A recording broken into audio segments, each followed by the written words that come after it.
নিম আলু ভর্তা, যেটা দিয়ে আমি এক থালা ভাত এক নিমিষে শেষ করতে পারি। সেটা অনেকে রেসিপি চেয়েছিল, তাই জন্য রেসিপি নিয়ে চলে এসেছি।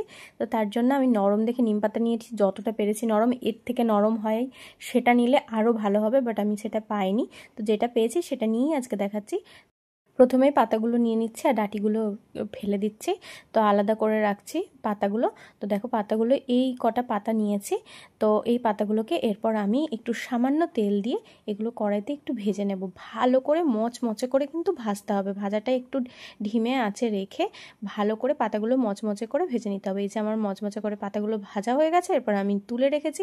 আর একটু সামান্য লঙ্কা নিয়েছি ওখানে ভাজা, আর এখানে তো পাতাটা ভাজা আছেই, ওর সঙ্গে তেল অনেকটাই আছে। আর এদিকে আছে একটা আলু, যেটা দুফালি করে আমি সেদ্ধ করে রেখেছিলাম অন্যর সাথে। এবার পাতাটার উপরে সামান্য লবণ দিলাম আর দিয়ে এটাকে ভালো করে হাতের সাহায্যে গুঁড়ো করে নিচ্ছি, একদম মিহি করে গুঁড়ো করে নিচ্ছি। একটু গরম ছিল তাই একটু আস্তে আস্তে করতে হয়েছিল। তো আর লঙ্কাটাকেও একটু ওর সাথে গুঁড়ো করে নিলাম, দিয়ে আলুটাকে ভালো করে মেখে নিচ্ছি। এতটা পরিমাণে লবণ দিয়েছিলাম, আমি বুঝতে পেরেছি এটা লবণ হয়ে যাবে। আপনাদের যদি মনে হয় আপনারা আরও লবণটা পরিমাণ মতো দেবেন। এরপর এটাকে ভালো করে মাখানো, দেখুন রেডি নিম আলু ভর্তা। এর ওপর থেকে আর একটু পারলে সরষের তেল দিতে পারেন, আমি আর দিলাম না, কারণ আমার মনে হচ্ছিলো তেলটা একদম ঠিকঠাক আছে। তো এরপর আমি খেতে বসে গেছি। আর কি লোভ সামলানো যায় নাকি? যায় না। আমার তো ফেভারিট, আমি তো সবসময় বলি আমার নিম আলু ভর্তা ফেভারিট। তো আমি এই এক থালা ভাত এক নিমেষেই শেষ করে দেবো এখনই।